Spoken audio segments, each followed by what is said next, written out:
Good morning, good morning students. कैसे हैं? सब बढ़िया है ना?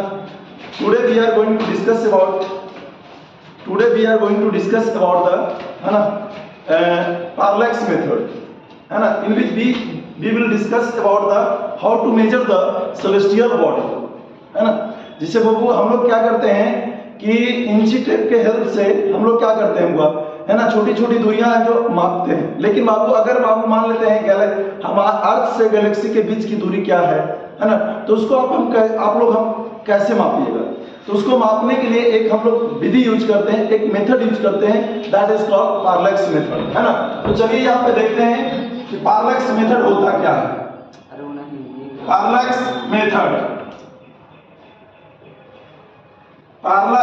मेथड तो पूछता हुआ कि what do mean by parallax method. तो कहता है हुआ कि पार्लैक्स मेथड होता क्या है कि जैसे मान लेते हैं हुआ ये मार्कर है, ठीक है ना। इस मार्कर को ना हम देखते हैं, कैसे देखते हैं?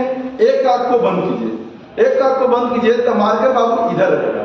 फिर बाबू ये क्या कीजिए, लेफ्ट हैंड में लीजिए और इस मार्कर को ना वहीं पे रखिए और इसको क्या कीजिए ना, इसको राइट आई को अब बंद कीजिए। तो ये मार्कर को ना, ये मार्कर का जो ना बैकग्राउंड के रिस्पेक्ट में इसका पोजीशन शिफ्ट नजर आएगा। ये शिफ्टिंग ही कहलाता है पार्लैक्स मेथड। ये शिफ्टिंग ही कहलाता है, क्या चीज हुआ? पार्लैक्स मेथड है ना। तो बाबू इसमें बोलेंगे क्या? It is a method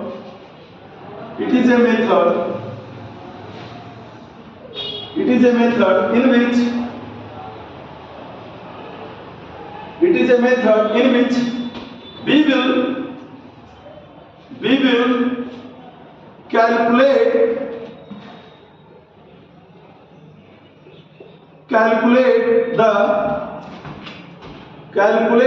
the celestial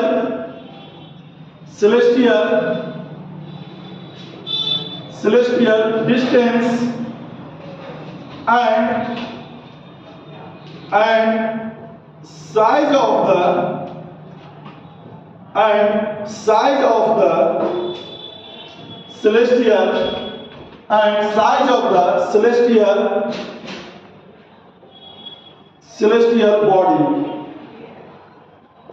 size of the celestial body। हम क्या बोल रहे हैं? इट इज ए मेथड, यह एक तरह का विधि है, in which we will calculate the celestial distance and size of the celestial body. ठीक है, अब बाबू ये नोट करते चलिएगा, ठीक है ना। अब हम कैलकुलेट कैसे करेंगे मेरे को मालूम नहीं है ना। तो मालूम नहीं है तो हम मालूम करते हैं। तो बाबू मालूम कैसे करेंगे? पहले इसको हम हटा देते हैं, डिफिनेशन को हटा दे रहे हैं, ठीक है। तो बाबू अब देखिए यहाँ पे क्या करते हैं, मान लेते हैं हुआ आकाश में कोई स्टार वगैरह है। तो मान लेते हैं हुआ यहाँ पे कोई ऑब्जेक्ट, क्या हुआ? मान लेते हैं यहाँ पे कोई स्टार है, ये स्टार है। तो ये स्टार है, तुम देखोगे इसको ऑब्जर्व कहां से करोगे? अर्थ से। तो अर्थ से ऑब्जर्व करोगे तो अर्थ पे ऑब्जर्व करने वाला होगा कौन? तो अर्थ पे ऑब्जर्व करने वाला होगा कोई तो ऑब्जर्वर होगा, या मैं हो सकता हूं या तो आप लोग हो सकते हैं, है ना। तो बाबू ये क्या करेगा है ना, दोनों आंख से देखेगा। जैसे वो मार्कर था तो मार्कर के क्या होगा, पहले इस आंख से लाइन मिलाओ, फिर इस आंख से लाइन मिलाओ, तो ये मार्कर के बीच में कुछ एंगल बनेगा। वो एंगल भले छोटा हो लेकिन एंगल तो बनेगा हुआ। तो ये एंगल बनेगा हुआ। तो हम यहाँ पे क्या कर रहे हैं, ऑब्जर्वर के पहले ले लेते हैं लेफ्ट आई या राइट आई, जो भी लेना है। तो यहाँ पे हुआ मान लेते हैं ये पहला ऑब्जर्वर है, तो इसको हम डायरेक्ट यहाँ पे मिला देते हैं, यहाँ पे डायरेक्ट मिला दे रहे हैं, ठीक है। और यहां से हुआ ये अर्थ के दूसरे पोजीशन पे है ना, अर्थ के दूसरे पोजीशन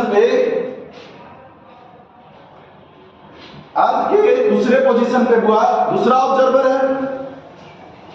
है ना।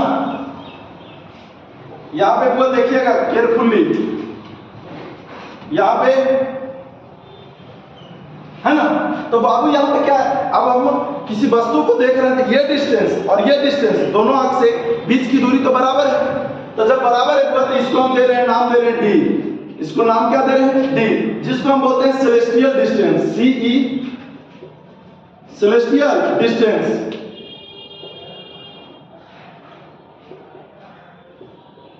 Celestial distance. अब छोटू आप ये देखिएगा, क्या यहाँ पे कुछ एंगल बनता है? तो आपको भी पता है कि एंगल कब बनता है, जब दो लाइन एक कॉमन पॉइंट पे मिलता है। तो वो दो लाइन एक कॉमन पॉइंट पे मिल रहा है यहाँ पे, तो यहाँ पे जो एंगल बनता है उसको हम बोलते हैं थीटा। जो यहाँ पे एंगल बन रहा है उसको क्या बोलते हैं? वो थीटा बोलते हैं, ठीक है ना। अब कहोगे कि सर यहाँ पे कैसे मिला है, यहाँ पे कैसे मिला? तो बाबू आप देखिए, एक आप लोग मेथड जानते हो। मान लेते हैं एक कोई सर्किल लेते हैं, क्या लेते हैं? एक सर्किल। सर्किल का सेंटर O है हुआ, और ये A पॉइंट है सरकमफ्रेंस पे, और ये R हुआ रेडियस है। R क्या हुआ? रेडियस है।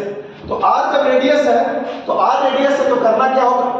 तो R रेडियस है हुआ, तो हम यहाँ पे क्या करते हैं ना, हम यहाँ पे करेंगे कुछ नहीं, हम करेंगे कि यहाँ पे क्या कि मान लेते हैं A बिंदु चल करके B पे आया, A बिंदु चल के कहाँ पे आया? B पे आया। तो A बिंदु चल करके B पे आया, तो वह यहाँ पे कुछ तो एंगुलर डिस्प्लेसमेंट हुआ होगा। तो मान लेते हैं थीटा, तो ये लेंथ कुछ होगा, A से B के बीच की दूरी कुछ लेंथ होगा, जिसको बोलते हैं L। तो बाबू आप यहाँ पे क्या बोलिएगा? थीटा इक्वल टू L बटा R। इसको क्या बोलते हैं? कोण बराबर एंगल बराबर arc of the circle divided by radius of the circle. तो आर्क ऑफ द सर्किल कितना हुआ, या arc of the length L, और रेडियस कितना है? वो R। तो थीटा इक्वल टू बोलते हैं L बटा R। बाबू ये तो हम जानते हैं, ये लिखते जाइएगा, ठीक है ना। ये पॉइंट याद रखिएगा, 8 वगैरह 10 वगैरह में भी आप लोग पढ़ेंगे। लेकिन हम दूसरा कंसेप्ट बताने जा रहे हैं, क्या हुआ कि जिसे अगर एक सर्किल लेते हैं, सर्किल के दो नियरेस्ट पॉइंट लेते हैं, तो नियरेस्ट पॉइंट को दोनों को मिलाइएगा तो ये एक स्ट्रेट लाइन आएगा। सर्किल के दो नियरेस्ट पॉइंट मान लेते हैं, ये A है और इसको B है, तो ये नियरेस्ट पॉइंट को मिलाइएगा तो इसको हम बोलेंगे क्या चीज हुआ? इसको बोलते हैं क्या, है ना। तो इसको हम बोलते हैं हुआ एक स्ट्रेट लाइन आता है। तो सेम चीज हुआ, अगर मान लेते हैं यहाँ पे इस स्टार के जगह पे हुआ हम पॉइंट नाम देते हैं O, और यहाँ पे इसको नाम दे देते हैं हुआ A, और ये दोनों को हम मिला देते हैं। जब यह मिलाने के बीच जो डिस्टेंस आएगा उसको हम बोलते हैं B को बोलते हैं हुआ basis. What is called? Basis. और इसको नाम दे देते हैं बुक, है ना। इसको क्या नाम देते हैं हुआ? A, और इसको B, और इसको B को नाम दे देते हैं हुआ बेसिस। क्या देते हैं हुआ? बेसिस। और इसको बोलते हैं D, डिस्टेंस किसके बीच? ऑब्जर्वर और सेलेस्टियल बॉडी के बीच के डिस्टेंस को। तो हमको कितना डिस्टेंस है वी डोंट नो, तो वो डिस्टेंस नहीं जानते तो हाउ टू कैलकुलेट? तब वो हम वही मेथड लगाएंगे जो अभी हमने बोला था सर्किल के केस में, थीटा इक्वल टू L बटा R। तो वो यहाँ पे लिखिएगा इन ट्राइंगल AOB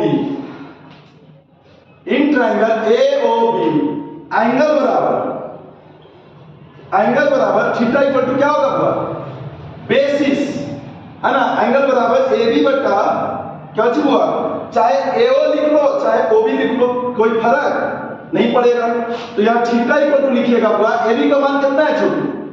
B, और इसका मान कितना हुआ? D, है ना। हमको कैलकुलेट क्या करना था? D कैलकुलेट करना था ना। तो D बराबर, इसीलिए D बराबर क्या लिखोगे? Theta into B, theta into B। ये हमने क्या लिखा? सेलेस्टियल डिस्टेंस निकाला, है ना। छापते चलिएगा, ठीक है ना। ये पूछता है कभी कभी क्वेश्चन, ठीक है ना। इससे देख लीजिएगा, ठीक ना। हो गया, हटा दे रहे हैं। अब अगला क्वेश्चन है हुआ, कॉपी पेस्ट हो गया ना जी। अब अगला क्वेश्चन क्या कहता है हुआ कि यदि मान लेते हैं हुआ कोई उल्का पिंड, है ना, कोई उल्का पिंड हमारे अर्थ की तरफ आ रहा है, तो कितना बड़ा आ रहा है उसके साइज को आप कैसे कैलकुलेट कीजिएगा? तो उल्का पिंड या कोई भी हुआ आकाश में कोई भी बहुत सारा बड़ा ऑब्जेक्ट है ना, तो वो उस ऑब्जेक्ट के साइज को आप कैसे कैलकुलेट कीजिएगा? तो वो हम क्या करते हैं ना, पहले एक कोई ऑब्जेक्ट लेते हैं, कोई ऑब्जेक्ट लिए हुआ, तो ऑब्जेक्ट का अगर हम इसका डायमेट्रिकल पॉइंट अगर हम पता कर लें तो वह क्या इस ऑब्जेक्ट का साइज नहीं पता चल जाएगा? तो ऑब्वियस ही चीज है पता। तो वो हम क्या करते हैं, यहां से एक पॉइंट मानते हैं हुआ, और इसको डायमेट्रिकली अपोजिट बिंदु को हम B मानते हैं। क्या मानते हैं हुआ? B मानते हैं। क्या मानते हैं हुआ? B बिंदु। अब तुम करोगे क्या? अब नेक्स्ट पॉइंट तुम्हारा क्या है कि सर यहाँ पे अर्थ लीजिए, तो अर्थ पे होगा क्या, अर्थ पे करेगा क्या, यहां पे ऑब्जर्वर रहेगा, तो ऑब्जर्वर करेगा क्या हुआ, मान लेते हैं ऑब्जर्वर यहां पे करेगा क्या, यहां पे हुआ ऑब्जर्वर, ऑब्जर्वर पहले देखेगा इस कोना को, फिर देखेगा इस कोना को, तो वो हुआ देखेगा बारी बारी से, है ना, बारी बारी से क्या करेगा हुआ, है ना, पहले इस पॉइंट को देखे, कौन सा पॉइंट को देखा हुआ, बी पॉइंट को देखा हुआ, किस पॉइंट को देखा हुआ, बी पॉइंट। अब किसको देखेगा छोटू, अब ए पॉइंट को देखेगा, तो जब बी पॉइंट को देखा, ए पॉइंट को देखा, तो क्या यहां पे कुछ एंगल बन रहा है, इस एंगल को नाम दे देते हैं थीटा, क्या नाम दे देते हैं, थीटा, और ए से बी के बीच के डिस्टेंस को हम बोल देते हैं बी। और बाबू तुमको पता है सेलेस्टियल बॉडी है, तो इसको नाम दे देते हैं वही चीज डी और ये बी। तो वो हाउ टू कैलकुलेट, तो अभी जस्ट हमने बताया है इस डिस्टेंस को कैलकुलेट करने के लिए, सॉरी इस डिस्टेंस को तो कैलकुलेट करने का तरीका हमने बता दिया है, बट हम इसके साइज को कैसे निकालें, तो वो हम जानते हैं, सेम वही मेथड लगाएंगे, एंगल बराबर थीटा बराबर क्या चीज हुआ, है ना, बेस, है ना, तो यहां क्या लिखोगे, ए बी बटा, यहां पे नाम दे दो हुआ ओ, तो क्या करोगे ओ ए, है ना, तो थीटा बराबर हुआ ए बी का मान कितना हुआ बी, और ओ ए का मान कितना हुआ डी, बट हमको निकालना क्या, बी निकालना था ना, हो, तो बी बराबर क्या लिखोगे, थीटा इंटू डी, बी बराबर थीटा इंटू डी। इस दोनों मेथड का यूज कर करके हुआ हम सेलेस्टियल बॉडी के डिस्टेंस, सेलेस्टियल बॉडी के साइज दोनों निकाल सकते हैं, है ना।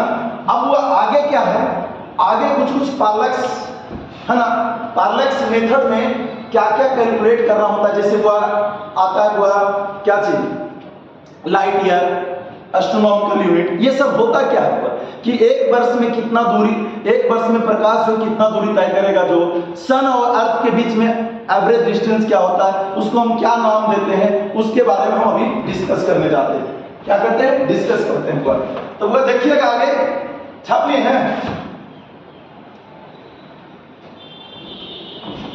आगे हुआ देखिएगा,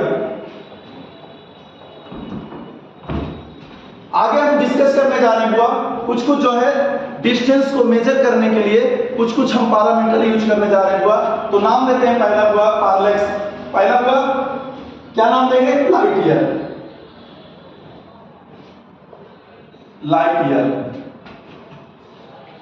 लाइट ईयर नाम से आपको कुछ पता चल रहा है, नाम से आपको यह पता चल रहा होगा कि सर लाइट के द्वारा, लाइट ईयर मतलब प्रकाश वर्ष, लाइट के द्वारा एक ईयर में तय किया गया कुल दूरी को क्या करते हैं, लाइट ईयर, है ना। तो बोलेंगे क्या, the total distance covered by light in 1 year that is called क्या हुआ, लाइट ईयर। यहां बोलोगे the total distance,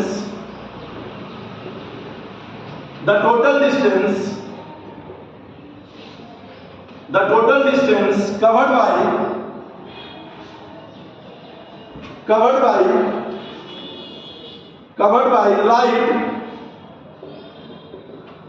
in 1 year,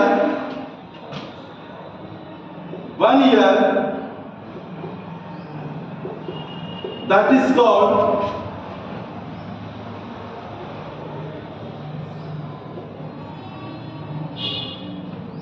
the total distance covered by light in 1 year that is called क्या चीज हुआ, लाइट ईयर।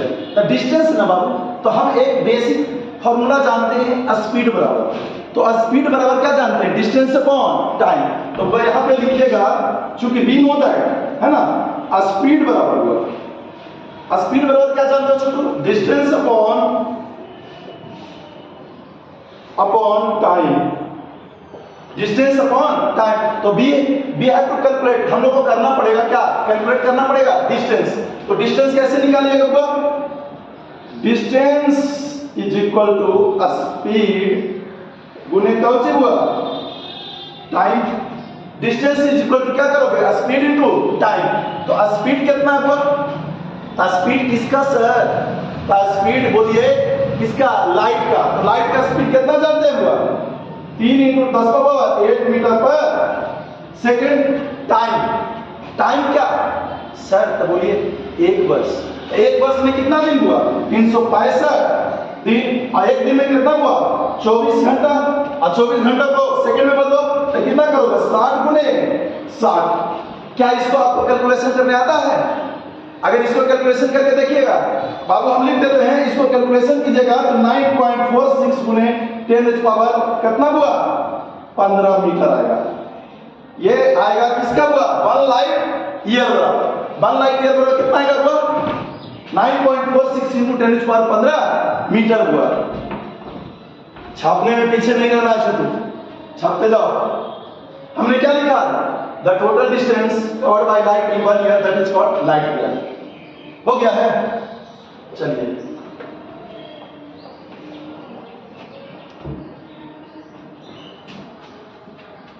चलो बाबू आगे देखो, आगे देखो एस्ट्रोनॉमिकल यूनिट। आगे क्या चलो astronomical unit.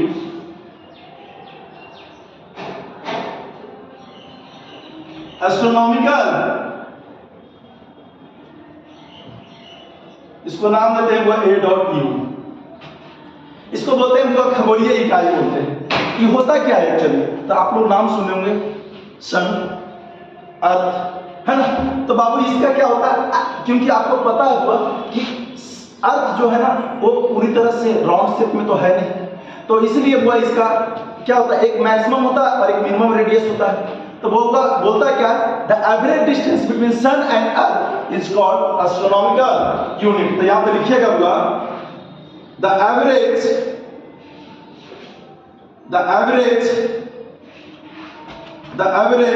Distance between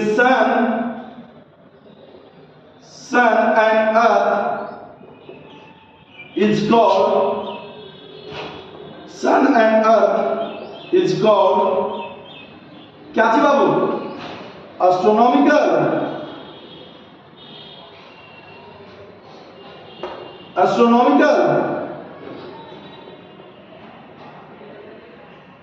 unit, है ना?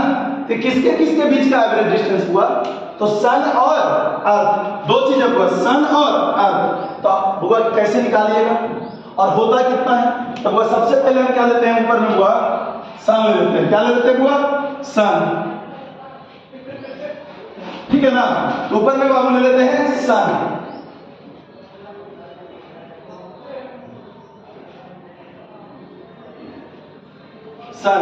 तो सन के बीच के सेंटर एवरेज डिस्टेंस वहीं से कैलकुलेट करते हैं, और अर्थ के सेंटर तो हम लिखते हैं the average distance between sun and earth is called क्या हुआ? तो इसको कहीं पे आप ये भी देखिएगा the average distance between the centre of sun and centre of earth भी बोला जाता है,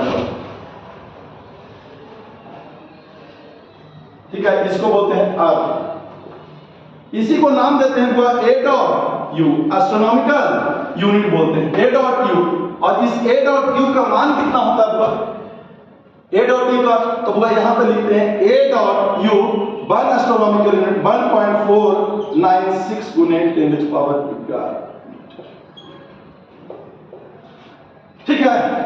यहां पे ध्यान, डायग्राम वगैरह ध्यान से उतारिएगा, ठीक है ना? ऐसा नहीं कि भूल जाइएगा, ठीक है? आज तक बाबू यहीं तक रहने देते हैं, ठीक है ना? बाकी का जो टॉपिक बचा हुआ है इसमें, ठीक है ना, वो कल देखेंगे। और एक चीज ध्यान दीजिएगा, जो लाइट ईयर है ना वो प्रकाश वर्ष जो है दूरी का मात्रक, ये ध्यान में दीजिएगा। कहीं कहीं के क्वेश्चन में हुआ, जब कंपटीशन एग्जाम कुछ को देते हैं हुआ, है ना, तो वहां पे पूछता है ना the light year is the unit of, तो बाबू क्या होता है? डिस्टेंस का है, ठीक है ना? आज तक क्या ही रहने देते हैं। थैंक यू बाबू।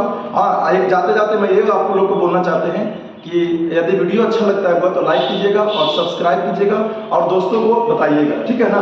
और हम आप लोग से इतना यही कहना चाहेंगे कि जितना ज़्यादा हो सके चैनल को सपोर्ट कीजिए। Thank you Babu.